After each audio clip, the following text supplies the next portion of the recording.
നമസ്കാരം എല്ലാ സഹോദരി സഹോദരന്മാർക്കും. ഈ വീഡിയോ ഇപ്പോൾ നിങ്ങൾ കണ്ടല്ലോ.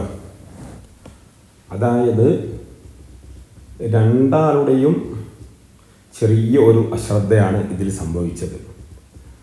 അതായത് ഈ സ്കൂട്ടർ ആ കാറിന് പോയിട്ട് തട്ടുന്നതിന് മുമ്പ് തന്നെ ആ കാറിനെ കണ്ട് ബ്രേക്ക് ചവിട്ടി സ്കൂട്ടർ സ്കിഡായി പോവുകയാണ്.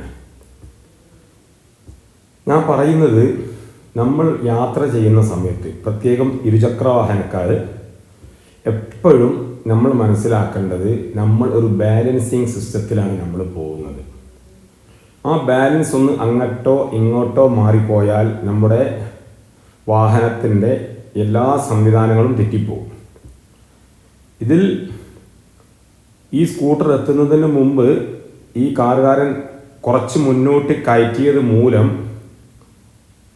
ഈ സ്കൂട്ടർ യാത്രക്കാരായ ഡ്രൈവർ പെട്ടെന്ന് ബ്രേക്ക് പിടിക്കുകയാണ് ഉണ്ടായത്.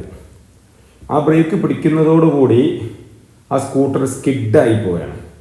സ്കിഡായി വീണതിന് ശേഷമാണ് ആ കാറിൽ പോയി സ്കൂട്ടർ മാത്രമായിട്ട് തട്ടുന്നത്. ഇതിൽ ചെറിയ പരിക്കുകളോടെയാണ് ഇരുവരും രക്ഷപ്പെട്ടത്, ഭാഗ്യം. പക്ഷെ ഞാൻ പറയുന്നത്, ഒരാളുടെ അശ്രദ്ധ മൂലം യാതൊരു വിധ പ്രശ്നങ്ങളുമില്ലാത്ത ഒരാൾക്കാണ് അപകടമുണ്ടാക്കുന്നത്. ഇതിൽ ഇപ്പം ആ കാറുകാരൻ കുറച്ചൊന്ന് ശ്രദ്ധിച്ച് വളരെ മെല്ലെ, അതായത് വാഹനത്തിൻ്റെ തിരക്ക് കുറഞ്ഞതിന് ശേഷമാണ് മുന്നോട്ട് എടുക്കുന്നതെങ്കിൽ ഈ ഒരു പ്രശ്നം ഉണ്ടാവുന്നില്ല. മാത്രമല്ല, ഈ സ്കൂട്ടർ യാത്രക്കാരൻ അധികം സ്പീഡിലൊന്നും അല്ല പോകുന്നത്. അതുകൊണ്ട് മാത്രമാണ് ഈ രണ്ടുപേരും രക്ഷപ്പെട്ടത്. അതായത് നമ്മൾ യാത്ര ചെയ്യുന്ന സമയത്ത്, പ്രത്യേകിച്ചും കേരളത്തിൽ തലങ്ങും വിലങ്ങുമാണ് വാഹനങ്ങളെന്ന് പറഞ്ഞാൽ. ബസ്സായാലും ലോറി ആയാലും കാറായാലും ബൈക്കായാലും സ്കൂട്ടറായാലും ഒക്കെ പോകുന്നത്. കാരണം 80% ആളുകൾ വളരെ അശ്രദ്ധയോട് കൂടിയാണ് ഡ്രൈവ് ചെയ്യുന്നത് എന്നുള്ള കാര്യത്തിൽ യാതൊരു സംശയവും വേണ്ട.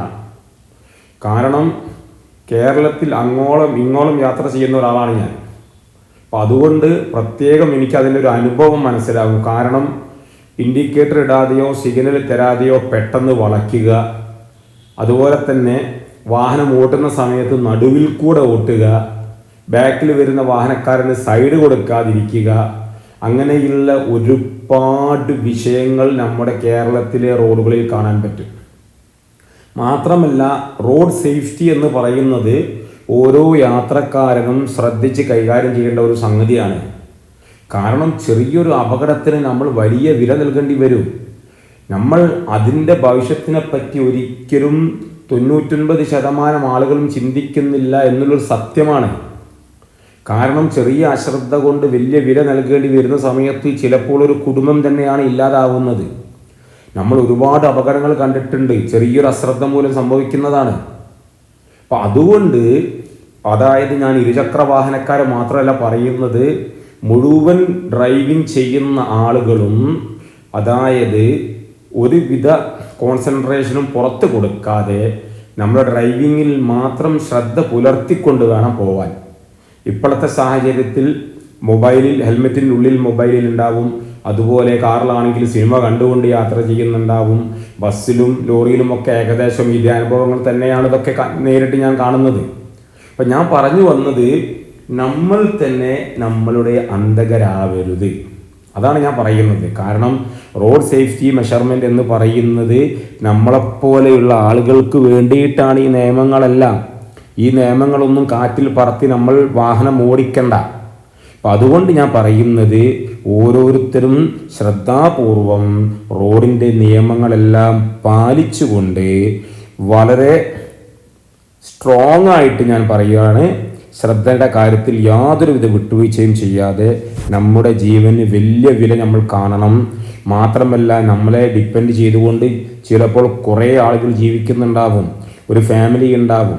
ചിലപ്പോൾ ഒരു ഫാമിലി മാത്രമല്ല, 2-3 ഫാമിലി ഉണ്ടാവും. അങ്ങനെയൊക്കെ ഒരുപാട് വിഷയങ്ങളുണ്ട്. അതുകൊണ്ട് നമ്മളെ മാതാപിതാക്കളെയും നമ്മുടെ മക്കളെയും നമ്മുടെ സഹോദരന്മാരെയും എല്ലാം ഓർത്തുകൊണ്ട് നമ്മൾ റോഡിലേക്ക് ഇറങ്ങുന്ന സമയത്ത് എല്ലാവിധ ശ്രദ്ധയോടും കൂടി ഡ്രൈവ് ചെയ്യണമെന്ന് ഞാൻ എല്ലാവരോടും ഞാൻ അഭ്യർത്ഥിക്കുകയാണ്.